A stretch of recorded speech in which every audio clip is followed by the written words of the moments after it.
It falls to me simply now to do to welcome our first keynote speaker, Professor Emma Griffin of the University of East Anglia, to give us a historical perspective on gender pay gaps. Emma.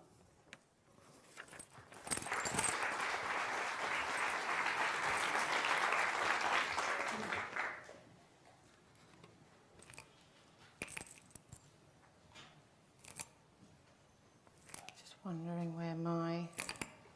There we go. Right, thank you very much indeed for that welcome. Yes, I am indeed a historian, and I was absolutely delighted to get this invitation. And when I started to think about what I was going to talk about, I noticed that everybody else speaking at the event was going to be talking about kind of contemporary affairs. And I thought for a moment, well, maybe I should be trying to think about something more kind of contemporary elements of my research. I actually work on the Victorian period. And I thought, actually, it would be much more interesting if I just talk about what I do. The symposium is all about where we come from, and I guess I suppose we can think about that. I'm doing a kind of a where we began, and actually these stories, the things that I'm going to be talking about, have a much longer and deeper history than anything that I will be talking about today. But I think actually some of our most interesting conversations happen when we do talk to people outside our ordinary silos. So I just want to present some of my historical research and just encourage people really to think about how this might be relevant and how the prehistory of some of the things that we're grappling with today may be relevant to us now.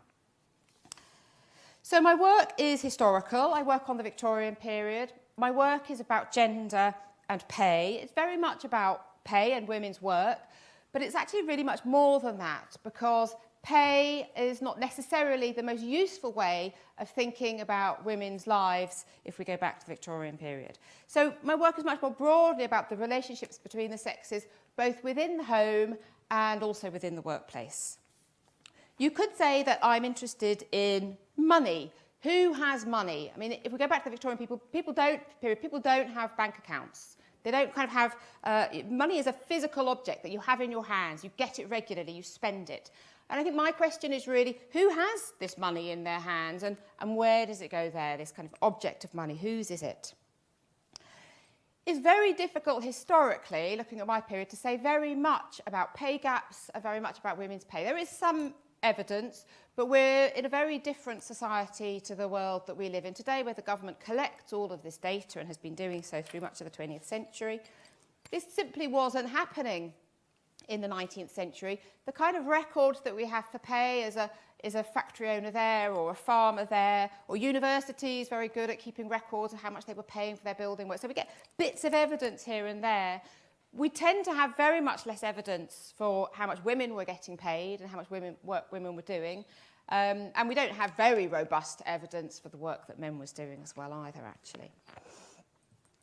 So part of the problem as a historian, if you want to think about women and women's work and women's pay, is that we just don't really have very much records. But I think actually there are much more fundamental problems, and part of the reason we don't have the records is because paid work wasn't that important to many women. It wasn't the major thing that they were doing in order to keep themselves alive. If we go back to the 19th century, in fact I would say if we go back before the 1970s, waged work is not the most significant way that women were providing or maintaining themselves. Women tended to maintain themselves through their relationships with men, initially their father and subsequently their husband. If we think about the early 20th century workforce, and particularly my period, if we go back to the 19th century, the workforce looks really very, very different. So those people who are able to go to work and to get money into their hands is very different from what we think about the workforce looking like today. The Victorian period, at the beginning of the 19th century, children as young as 5 and 6 can go out to work. And that we see all through the Victorian period a raising of the ages at which children are allowed to work. But even at the end of the century, 10-year-olds, 11-year-olds are out in the workforce in large numbers. So we have a lot of children in the workforce, a lot of very young workers in the workforce. But what we don't tend to have is their mothers. Mothers tend not to work. There's lots of exceptions, lots of instances in which they do. But generally, families have a male worker, some child workers, and a mother that's staying at home and not going out to do paid work. This becomes even more pronounced over the 19th century, where we see the emergence of the idea of a breadwinner wage. So the breadwinner wage is one that's supposed to be large enough to sustain a man and his wife and all of his children. Now, in reality, a lot of men don't earn that much, and I'm basically going to talk precisely about that. So in the messy reality of people's lives, it's an ideal. It's not something that was really happening. But that's the idea, that you have a very kind of gender-divided home with people having different roles, and women's role is not an earning money kind of a role. So this is not, of course, to suggest that they don't work. There's lots of scenarios in which they will work. Particularly, this is very much, I'm talking about married women. Unmarried women are much more likely to go out to work. So very often working is something that women will do during some part of their lifetime, just not something that they will do through the whole of their lifetime. So unmarried women tend to work. And even married women, if they don't have children or they have a very small family, they may well be at work. And there's lots of instances in which women are at work. But it's always a kind of a top-up to male wages. And that's partly why looking at gendered pay and pay gaps is not particularly useful if we go back to the Victorian period, because it just doesn't really capture the reality of women's lives. There are a number of reasons why, kind of a number of other things we can say about women's pay, and part of the reason that women are not going out to work in very large numbers is because the wages that they get paid are really low. So we don't have systematic and really robust evidence for female pay and for female wages, but there's lots of scattered evidence out there, and all of the evidence that we see suggests that male wages were much higher than female wages. And part of the reason is because in every workforce, I mean, we have tasks are always divided up according to gender. And we can see this particularly clearly during the Industrial Revolution, when we have kind of the growth of the factories around Manchester and Lancashire. You suddenly see these new places growing up. What you see very clearly, and it's just a microcosm of what's going on in the broader economy as well, is the sorting of roles. So these factories have numerous machines laid out on numerous floors. There's about 20 different processes you have to go through in order to make some cotton cloth. And every stage and every machine is a male or a female task. And the male tasks are always paid at a higher rate than the tasks that women do. It's very interesting. If you go and look at the around various parts of Lancashire, they've got historic mills and working mills that you can still go and look at, and the guides will take you around, and they'll spend a long time saying, well, this is quite a skilled machine, and this is the one that the men worked, and this is kind of a less skilled process, this is one that the women were doing, and they were getting paid less because obviously it's less skilled. And you kind of point out to them that they're doing pretty much the same thing on both of the machines, and that one is not harder than the other. They've just shown you how this one works. They just show you how this one works. And it's just exactly the same thing that they're doing. And even then, they're still saying, oh, no, this is a skilled machine. And you're like, well, no, it's not skilled. I've just seen you do the two things. It's the same, isn't it? It's just a different machine. And it's just so kind of embedded that some roles are skilled, and they are male, and they are well paid, and some roles are unskilled, and they're female, and they're less paid. And there's a kind of justification about the skill level that's involved. But when you really look at what's going on in factories, it's the machines are doing the work, and really it's very, very hard to see why some would be described as skilled and why some wouldn't. But what you do have is this differential pay, and we have that in every area of the economy as well. So agriculture is another one that's quite well documented. Men will do certain tasks, women will do other tasks, and usually farmers will pay half the wage, half the day rate to women that they pay to men. And sometimes the men are doing physically difficult tasks, but very often it's really, really very difficult to see why you would kind of think of one as male and one as female, but that's the way it always is, and you've got these differential levels of pay. So what that means is that families have very little incentive to send female members out to work because they're going to earn half or less of what a male can earn. So I think the other thing that we kind of really need to think about when we think about these low rates of pay is that in a pre-modern society where there's a lot of labour is required to keep your household running, it's not going to work if you have lots of women working outside the home. Pre-modern homes are very, very labour intensive. Every element of the things that you do in order to keep warm, fed and clothed just take hours of labour on a daily basis. So very often you might need to fetch the water. You need to fetch the wood. You need to chop the wood before you can use it. You need to make fires, and then you need to clean the fires before you can make them again the next day. You've got no refrigeration. So your food, you need to go to shops on a daily basis. There's no pre-cooked food or pre-prepared food, so you buy raw ingredients, you clean them, you cook them on a fire that you've made. It's very labour intensive, and it takes hours of labour every single day. And the pre-modern home simply isn't going to function without somebody doing this work. We call it housework. It really is the work of the house. And I think housework has rather different connotations. It has acquired very different connotations for us, and it's much more about kind of improving or beautifying or enhancing the home in some kind of way. But for a pre-modern society, it's not about enhancing or beautifying the home. It's just fundamental work that needs to be done. And you've got to have people in the house doing that work. Obviously, you've got large families as well. You haven't got much in the way of birth controls. You've got large families, a lot of childcare that needs to be done as well. You need people, and society decrees this is women's work. So you really need women inside the house. And so these are two sides of the same coin, the low pay and the requirement to have women inside the home.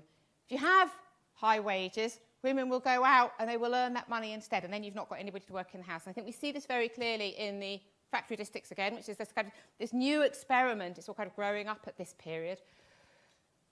Where there's high wage work, women go out to do it. But what we also see in the factories is that they always earn less than the men, although they usually have much higher wages than they could earn if they're living out in Norfolk or Bath or some other place where we haven't got an industrial revolution happening. It's always higher, but there's still a differential. And that is enough to mean families choose to send men out to work and choose to keep women at home as well. So the low female pay, a gender pay gap, is really a necessary structure. It's a necessary support structure throughout the 18th and 19th centuries that I'm looking at, okay? It's not just kind of an accident that happens. It's something that the society needs to be organised and framed in this kind of way, or things are just not going to work. So for women, we don't need, our standard ways of thinking about the economy, there are standard ways of thinking about how economies work and living standards and wages. These just don't work. They just don't apply for women because women don't tend to go out and earn the money themselves and have the money in their own hands. They get money through their relationships to initially fathers, but mostly through their adult life, through their husband instead. And they, in return for that wage, do the work of the house. Okay, that was a bit alarming. That's okay. So part of what I'm doing is trying to think about, or trying to encourage historians to think about standard economic thoughts that we have and that we use and that we work with in new kinds of ways. Economics always has this veer of neutrality. Economic historians want to go out and get the data and give us the information about the wages, and it's all very kind of objective. It's not kind of a subjective discipline in any kind of way. It's kind of the facts speak for themselves. And I'm really trying to get historians, or kind of trying to encourage a dialogue with historians, to think much more about the assumptions we have about how the economy worked in the past. And for me, that starting point has to be the family, has to be what goes on inside the family. And it's only really by kind of opening the door to that kind of black box, peering inside of these kind of very messy relationships that are going on inside families, that we can really understand who's benefiting from economic growth and what's kind of going on in an economy. So, as I say, I'm a historian, and I've been working with a set of sources, some working class autobiographies. So very often it's very difficult to know very much about how families operate and how money moves around society, as if we haven't got much in the way of records. But we do have quite a lot of working class autobiographies. So autobiographies, they're simply stories that people write later in life describing the story, just telling the story of their life. And it always features, or nearly always features, something about childhood. So what I'm trying to do really is get all of that information that they're providing about their childhood, about their mothers and their fathers, and about who's providing and where the money's coming from and where is it going. I'm really trying to kind of unpack this story using these sources. Obviously, we face very different kinds of challenges as historians. So if one was to think about these questions today, you would want to kind of maybe design a survey, and you'd want to make sure that your records are really representative and that you get different people in different regions representing different kinds of experiences. We can't do that as historians. We've got to work with what's there, just work with what's there. But what we can do is look at the sources that we have and ask, do they match what we think society would have looked like in this period? Do they look about right? Does it look like a good representative kind of cross-section of our society? And And of course, even these kinds of questions are very difficult, because how do we really know what Victorian society was like? Because we don't have all that data that's being collected today that tells us this kind of thing. But there are various things that we can do. So we can use the census, for example, to think about where people are living. Do people come from the countryside? Do they come from urban areas? And if we look at the autobiographies, they balance quite well with what we would have expected Victorian society to look like. So the census suggests that about, let me just get my numbers correct.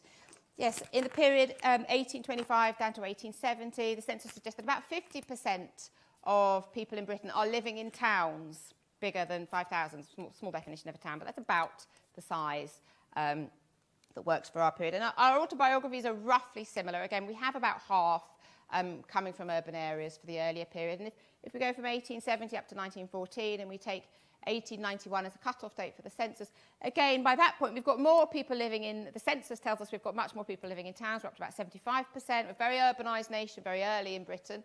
And again, the autobiographers reflect that quite nicely. Again, we've got about slightly lower in the autobiographies than we have in the census. But demographically, it looks about right. We have a kind of a good match. We've got some really smaller, tiny villages, hamlets, villages, small towns, medium towns, huge towns, London. We've got the kind of the spread, and it looks about right. And then the other thing we can do is think about family structure. I mean, again, we're very limited because we don't necessarily know what families look like, but what the census seems to be telling us, we've got records like the census and the birth registers, the death registers, all being collected since the early part of the 19th century, parish registers as well. These seem to suggest that about 20 to 30% of children will have lost a parent by the time they reach adulthood. And again, our autobiographies match that really nicely. We've got about 24% of the men have lost a parent, 27% of the women have lost a parent. So it fits quite nicely within that range, and it looks about right. That's not to say, obviously, that the autobiographies are just like a pure, really simple source that don't pose all sorts of problems of their own. They do. But I think we can say that kind of on the surface, they look about right. They don't look like they're massively kind of distorting or unrepresentative in some kind of way. One of the other problems, or kind of one of the problems of the autobiographies, is that we have much more that are written by men, particularly for the earlier period. So one of the real struggles I think we always have as historians is really getting sources and evidence that is written and created by women rather than men.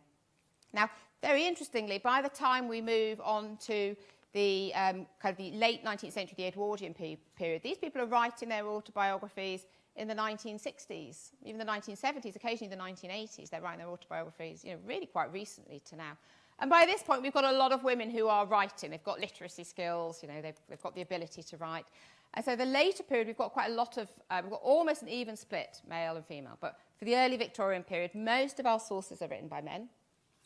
And even for the later period, although we've got more sources that are written by women, they tend to be different sources. They tend to be much shorter. So women write much shorter stories about their life than the men do. So very classically, the men's stories will go on and on and on and on, page and page and page. And the women's autobiography might be like 5 pages or 10 pages. They're very brief. They don't say very much about it at all. There's a very big collection of working class autobiographies at the library at Broomhill University. And I just totted up the word count of these, the men's and the women's. And the average word count for the men's, they're all unpublished, the average word count was about 40,000 words. And there was, amongst the women's, there was almost the same number of autobiographies amongst the women's, but there was only one went to the same length of 40,000 words, and all the other, the average was much lower, more like 17,000 words, and most of them were much shorter indeed. And so you've got the same number, but the men's kind of stack up like this, but the women's stack up like that. There's much kind of less content to them.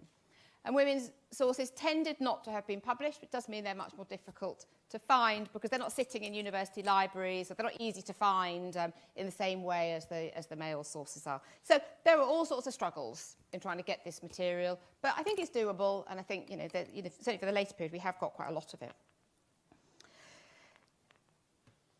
Of course, one of the other things we could, all to kind of contemplate with the autobiographies is that they do tend to be written, or kind of the accusation levelled against them is that they're written by people who are successful, that they've got a story to tell. And I think this is very true for the earlier autobiographies, for the early Victorian period, the ones that were written in the 19th century or in the early 20th century, these stories tended to be written by men who had achieved something.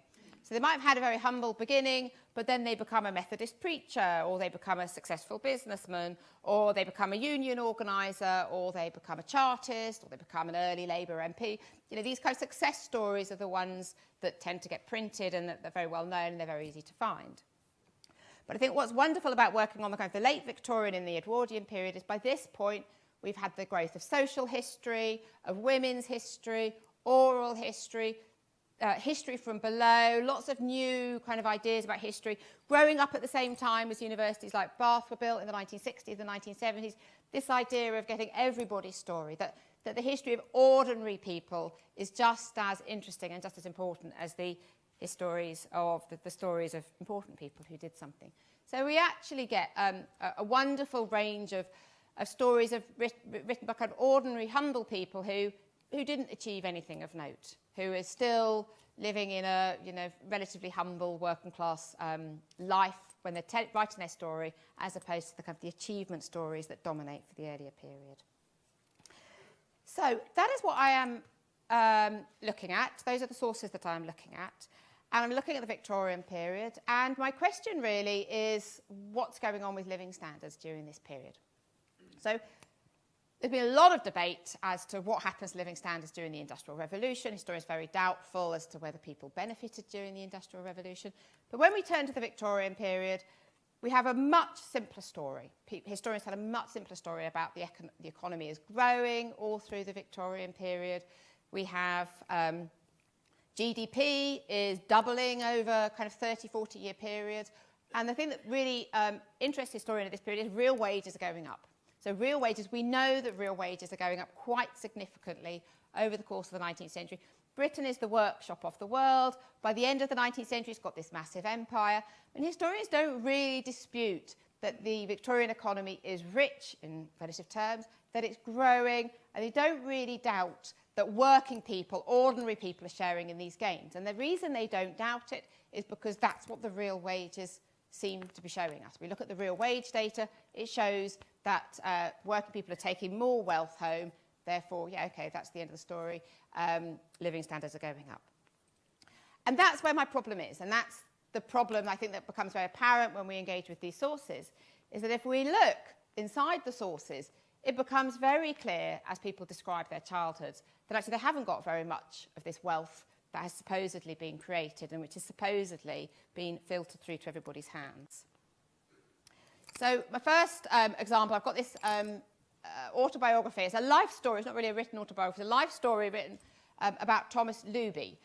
And in the 1960s, a reporter from Granada TV was just doing a little piece on kind of life in the olden days. And he goes and interviews this guy from Salford Hulme, actually just outside Manchester, who was born in 1883. He's been interviewed in the 1960s, an old man by this point, and I think the interviewer thinks he's going to have like a really nice chat about life in the olden days, and it's really not the story that Thomas tells us at all. It's a much bleaker story that he tells us. So his father is absent during his childhood. He just described his father as an absolute drunkard.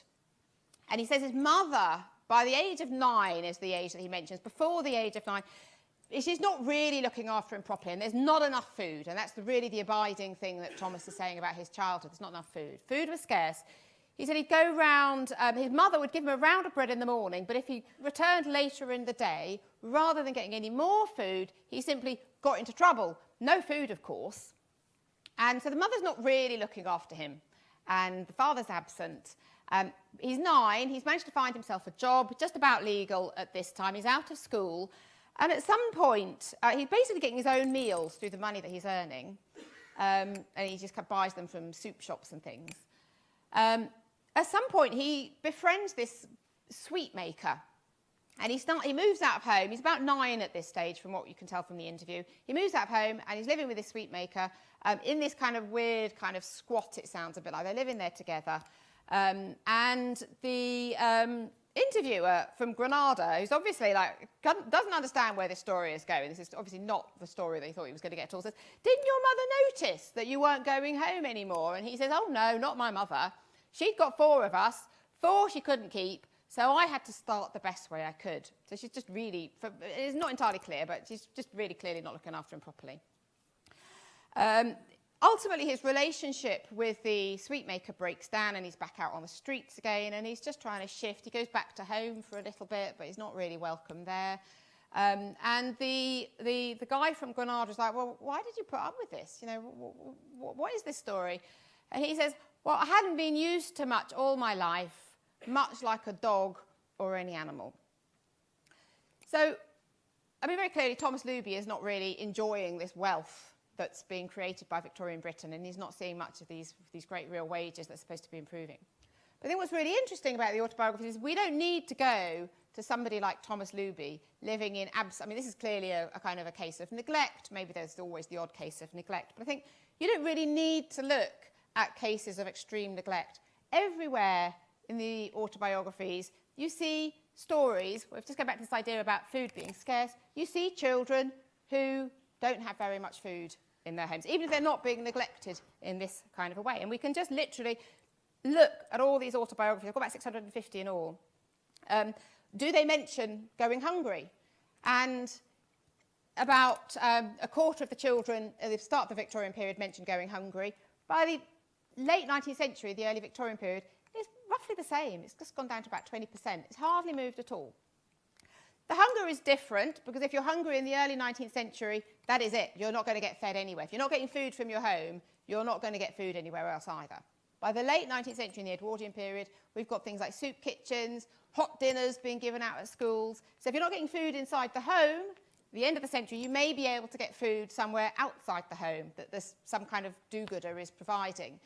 So it's not the same kind of hunger, but I think it's still very significant that if we actually look inside homes, we still have quite a lot of problems with children not really having enough food inside their home. And I think that's very interesting. We can also look at Elizabeth Twist.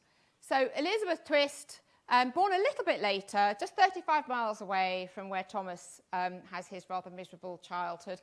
And Elizabeth Twist, completely different kind of working class family, only 2 children. Her dad is a school teacher. So this is working class respectability. She says she knows that the pattern of her childhood was a comfortable one compared with other babies in the neighbourhood. And that's absolutely true. We see this. She's got a comfortable, small family, mother at home, food on the table. It's all nice. It's so nice. And yet she goes on. I used to observe my mother beat up an egg in a glass of milk and watch enviously as my father drank it. Nobody else was so indulged. Consequently, from my earliest years, I too got the impression that there was something very special about my father. The egg, okay? The dad is eating an egg, and she never gets to eat an egg. I always feel it's a shame in this story that what he does with his egg is beat it up in a glass of milk and have it raw, because that just sounds disgusting to me. But clearly, this egg is, you know, the fact that he's getting an egg is something that's very kind of evocative in her memory. And again, the autobiographies, I mean, eggs are wonderful. A lot of the autobiographies talk about eggs, and obviously they don't talk about it systematically. You can't kind of measure this in any kind of way, but they do get mentioned quite a lot. And it's very clear that, like Elizabeth, most children never get to eat an egg. An egg is a really a luxury good. The economy has doubled over this period. Real wages have increased right throughout the 19th century. An egg cost about 1 penny, which is not a lot in our period, really. It's not an awful lot, and yet it's a luxury good quite outside the realm of even a respectable working class family. And I think that's a really interesting thing to ask ourselves. Why, if the economy is getting so, is doing so well, is an egg such a precious thing? And the autobiographies come back to eggs over and over again. I mean, if you're very lucky and you've got a nice dad, he might give you the top off his egg sometimes. If you're less lucky, you might get the top of the egg on your birthday. You know, it is that much of a rare thing. Or you might get an egg at Easter, and it's an amazing treat when you get to eat the egg, and it's something that's remembered by many of the children.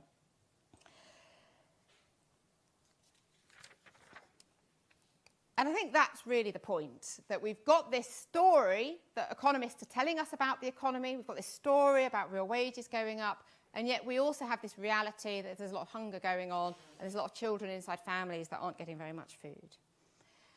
And I think that's the point, that economics is just much messier. And what's happening with the money is much messier than the stories that we like to tell ourselves about it. Economics looks like it's neutral, but actually money passes around society in a really human and personal kind of way, and it's all about the personal relationships. And when we start to unpack that, what looks like a neat, tidy story can look like something very different indeed. So the idea behind the Victorian family and the Victorian economy is that the money is paid to dad. Dad brings it home, gives it to the wife, and then the wife can spend it on food and nutrition and the rent. I mean, she's the housekeeper. She's the money manager, but she needs to get that money in order to do all of the managing. And again, the autobiographies shed lots of light on this kind of story. So Billy Cotton, he says that his father, a very nice, respectable working class family, again, small number of children, his father was dead straight about money. And he describes how he could see his father taking his leather purse on a Saturday, coming home from work with his wages. Most people are paid weekly, and they bring home the wages on a Saturday, lifting up the flap, putting the money down on the table. Here you are, Suki, he used to say. My mother would take it and reach it high up to the mantelpiece and put it there. And then she would spend the money over the week on the rent, the insurance, and the food. Most of it's going on the food, obviously. It can work really well, but obviously as we read lots and lots of autobiographies, we can see there's lots that can go wrong in this kind of model as well. So just going through these points one by one, mortality. I mean, lots of families don't have a father because the death rate is high. So about 12% of writers have lost their father by the age of 16. That's slightly higher in towns where the lifestyles are more unhealthy and the death rate is higher and work is more dangerous. Slightly lower in towns, but still a lot of families simply don't have a male presence at all. They don't have a male breadwinner. Then there's the problem of unemployment. Now, mostly the economy is in boom, so it is a growing economy. Employment isn't a massive problem all throughout this period because it really is a growing economy, but there's certainly some periodic unemployment that some families suffer. So Margaret Powell's father was a painter and decorator. She describes him as a sort of general odd job man, but she says most people didn't want the bother of home improvements during the coldest months, so every winter he struggles to find work. So nobody gets paid in this period if it's raining. If you have outdoor work and it's raining, you don't get paid. So there's lots of kind of periodic unemployment amongst builders and amongst some farm workers as well, sometimes as well. And then, of course, there's the problem of ill health. Some fathers are just unable to work for a whole range of reasons because of their health. I've got one example of a man just has a kind of catastrophic breakdown, doesn't work for 6 years, he can't kind of leave the house. Arthur Collinson's father was a coach builder. They had quite a nice life in the early years of his childhood, from what we can see. When he's 5, he loses his point. He loses his sight. He goes blind, basically. And Arthur describes how the family loses its position amongst the great mass of poor. So there was a kind of normal poor, and they join, he say, the underprivileged. So there's a great big drop in the family's living standards when Dad loses his job. But all of these, and most adults, most men don't suffer from a long illness. It's not the most common thing to happen. And again, unemployment is not that much of a common thing to happen. What is actually much more common in families is just, it's really difficult to get that money out of the husband's hands. He gets paid on a Saturday lunchtime. It's in his hands. It's in this leather purse that Billy Cotton describes. And it just doesn't necessarily make its way to the family, or quite a big a surcharge, let's say, has been taken out of the purse before it ever reaches the family. So I'll go back to that one actually. Muriel Box's father would declare, "You can't draw blood out of a stone." He says he'll never tell. Muriel described in her autobiography how Dad will just not say, he won't say how much he earns. It's a secret, basically, how much is in his pay packet. And then he'd say, "You can't draw blood out of a stone." The result was daily bickerings over money, which erupted into savage blows and on very rare rows, and on very rare occasions, blows. So there's just this fight about getting the money from the father, getting it into the household. And it's a story that's told many, many, many times over amongst the autobiographers. Lily Broomhill's mother, again, a case of drunkenness, actually, in this instance. The dad is drinking a lot of the money. it would often run low, and Lily remembers how Mum used to say to us children, I'm going in the other room, don't come in, I'm going to ask him if he'll let me have any money.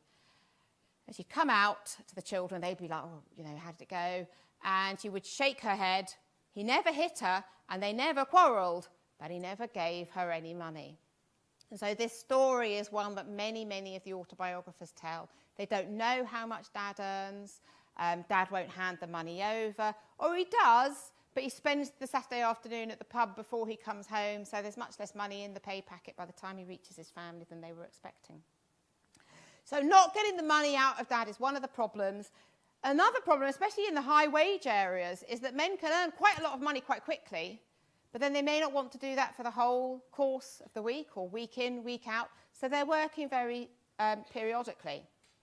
So there is examples, say Joseph Wright, for example, says of his father, if he worked steadily for perhaps a fortnight, he would take a holiday and spend what he earned. He's got a really hard job in the quarries. And I mean, one is not unsympathetic to the fact these men don't necessarily want to do these really difficult, physically arduous, dangerous jobs. They don't want to do this every day for the entirety of their life. So they get quite high wages over a period of time, and then they just don't work regularly. They spend that money often on drink, and often it's a kind of a mix of the problems that we're describing with the other families, is that they're not really handing the money over and they're not working regularly.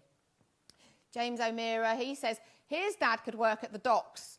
For 2 days he could earn about 10 shillings. That's really good money. 5 shillings a day is very good money. He could earn 30 shillings over the week. And just to give that, to provide that with some context, I've got lots of young women training as dressmakers. They earn 5 shillings in a week. For a 60-hour week, they can get 5 shillings for a week. Here we've got James O'Meara. He can earn 5 shillings in a day. And James O'Meara gives up her job. His mother gives up his job when she marries. She's earning 10 shillings a week, and she's marrying a man who has the capacity to earn 30 shillings a week. So you can see the incentive to give up work and marry somebody who's earning, doesn't make sense. Why work for 10 shillings? You marry a man who earns 30 shillings. Doesn't work out like that, because he just does 2 days' work, enough for the rent and enough to get the barest necessities of living. Jean Rennie, her father, although a good workman, was not a steady one. And Henry Coward's mother married a man who did not take to persistent regular work, but liked a job or a post that he could do when and how he liked. And he would work for a while, and then he'll stop working, and he'll just stay at home and read novels. And I can't blame him. That sounds much more enjoyable than the kind of work that he had to do. But obviously it plunges the family into poverty, because women can't go out and earn these kinds of wages themselves. Then there's also the problem of desertion, and there's often an overlap between these kinds of stories. A father doesn't work regularly, and he doesn't hand over the pay, and then in the end he deserts the family altogether. So there's often kind of an overlap between these stories. So James Royce, for example, describes his dad. He's just a shadow sort of a father. He didn't count. He sees him, he thinks he was present once when he was tiny, he can't really remember. He comes back, and it's a clear memory that James has. He comes back for a few days when he's about 10 or 11, and they go around the country together trying to sell watercresses, and his dad notices he doesn't have a pair of boots, and he steals a pair of boots and gives them to him, and then he just kind of wanders off again. So he really has very little to do with him throughout his childhood. He's not raising, and certainly whatever James Royce is earning, that's not going into the family coffers at all. Or Arthur Harding. The Arthur Harding case is really interesting. He writes this autobiography. He describes how his dad went blind, and he couldn't provide for the family because he was blind. And then he deposits this autobiography in about the 1960s, and this historian called Raphael Samuel finds it and thinks this is a fascinating story, and finds Arthur Harding and spends a number of years interviewing him about his childhood, and a really different story emerges from the one that was told in the autobiography, the one that the Raphael Samuel got out of the interviews. And he says of his father, like most men of his age, he was, of his class, ignorant and brutal towards his wife. He used to knock my mother about. He was a bully. He was a selfish man. He lived only for himself. He was a loafer, too lazy to earn a living, just an encumbrance, really. And he also describes that although he did go blind, he'd stopped providing for his family a long time before he went blind, and he deserted the family as well. And all of this kind of comes out in the interview, and it wasn't stuff they put in the autobiography that he'd written himself earlier.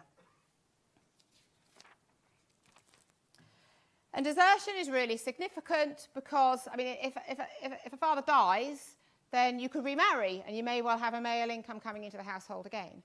If a father deserts, you can't remarry. There's no divorce that's available at this time. There's no chance of getting divorced and remarrying. So that's it. And desertion always marks the end of the wage coming into the household. So that's it. The money's gone, and these families are just kind of on their beam ends. And I've got one example of the dad just walks off. They think he's gone for a few days, just to do a little bit of business, and he never comes back. And he just describes how they are literally looking out for him because it's 8 children that have been left behind, and it's an absolute calamity when the male wage vanishes from them.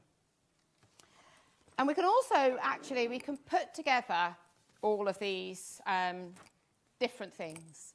And when we put together all of the different ways in which households can lack a male wage, we start to see some really, really significant trends. And it makes a lot of sense as to why children are not eating eggs.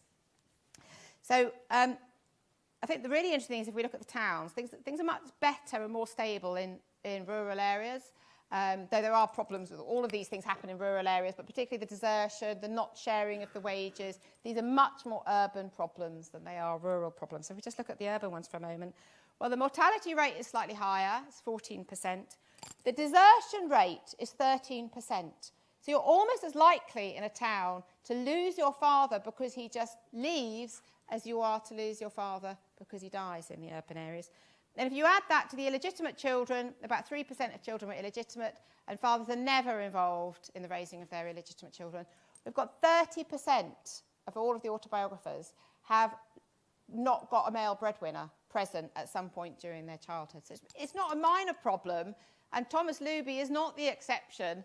It's really quite, I mean, it is worse in his family than it is in many others, but that fundamental problem of there not being any money coming into the home, that's not a footnote to Victorian Britain. That's something that's really much more significant. And we can add together all of those fathers who are present but who aren't sharing their wage in the kind of way that Muriel Box is describing, and they just, or they're not working regularly. And then we've got quite a lot more, we've got a much more dramatic period. We've got another 16% of families that we can add to that. So we end up with 46% of all of the autobiographers describe there being some kind of problem around getting the wage into the family. And that contrasts with about 30% of families, of writers that say that dad was present and he was sharing the wage. Okay, so the Billy Cotton person that we started, dad is there, he's sharing the wage. 30% make it completely clear that's happening. 46% make it clear that's not happening. And then there are others that are just not very clear. It's the inevitable with the kind of records that we've got. You can't always put families into one category or the other. And it all matters because women can't go out to work and get that wage for themselves. So all of these families are just plunged into poverty that they can't get out of. And it takes us back to where I wanted to begin with the gender pay gap. The fact that women can't earn anything equal to a male wage causes an awful lot of problems when the male wage isn't there. And it also really kind of comes back to this idea of why children don't get to eat eggs, or even though real wages are going up. And it's because we've got to think about gender and we've got to think about families. And it's only when you start to think about gender and families and things that don't normally fit within the economist framework that we can really make sense. We can make sense of some of these puzzles, that we can see the problem and that we can understand these problems as well. So I just want to end with 3 kind of general conclusions. Firstly, I think it might seem that all of these stories about Victorian period and the breadwinner wage may all seem kind of just slightly tangentially relevant to what we want to talk about today. And I would say I don't think they are. The idea of the breadwinner wage certainly dates from the 19th century, and the reality of this kind of gender-divided workforce, of course, is much, much older. But actually, Beveridge's recommendations for the welfare state embodied all of these ideas about a male breadwinner who goes out and earns a wage for the whole family, and a woman who's married and stays at home and doesn't work outside the home. And there are still traces of these kinds of ideas all over our welfare states. We still believe that if people are living together in intimate relationships, then the person who's providing is sharing their wages and providing for the person who's not who's not working. So that assumption is actually still there in all of our benefit system today, not quite the same way. But if we look back at the 19th century and we think it doesn't work, particularly though we can see very clearly it doesn't work, we should start to question why we're using these assumptions that wages paid to one person will look after another person because of an intimate relationship between them. We might start to think and problematise this. The other thing I think I want to say is this idea about feminist economics. We still see all over our culture measures like GDP and real wages. We still use them in a completely unthinking and unproblematic way. And we see it all over the media, just even today, a politician on the radio going on about how GDP and real wages are going up, as though these things mean something in and of themselves. Well, they are interesting measures, but there's much more that we need to kind of unpack with them. And there are obviously feminist economists who are doing work on precisely how things affect women, but their voices never make it onto the BBC. They never make it into national news, into the media. They might just squeeze into The Guardian. But really, we don't want to hear, as a culture, we don't want to hear about how these big figures, these measures that we're used to and that we're familiar with, like real wages, we don't want to get involved in the messy story underneath them. But I think we really need to, and we really need to think about this. And finally, just coming back to the idea of the gender pay gaps. Obviously, the gender pay gap has been a very big news story over the course of this year. I mean, very interesting, it was a massive story earlier in the year, and it's amazing how little it's, you know, even 6 months later, how much of a not story it has become so very quickly. But in that debate, there's an awful lot of focus on what employers are going to do and what employers have been doing and how employers are at fault. And I think, I mean, obviously it goes without saying that the employers do have answers. You know, we can get some answers out of the employers, and there will be solutions that can be led by employers. But I think when we look at it historically, we can also see that actually what's going on in the workplace is just one small part of a much bigger puzzle. All modern Western societies, even ones that have much more, or what we believe to be much more enlightened and better policies on gender and childcare and all these kinds of things, they still struggle with gender pay gaps. They are still evident absolutely everywhere. And that's because all of our societies are grappling with our past and grappling with the fact that houses need work. And women have traditionally done that work within the house. Houses today need much less work, but anybody with children can testify that children, small children, need a lot of care, and the school week is much shorter than the working week. So in order to really make sense of what's going on and really kind of think about solutions for gender pay gaps, we really need to start thinking about what's going on inside people's homes as well as what's going on in the workplace. Thank you very much.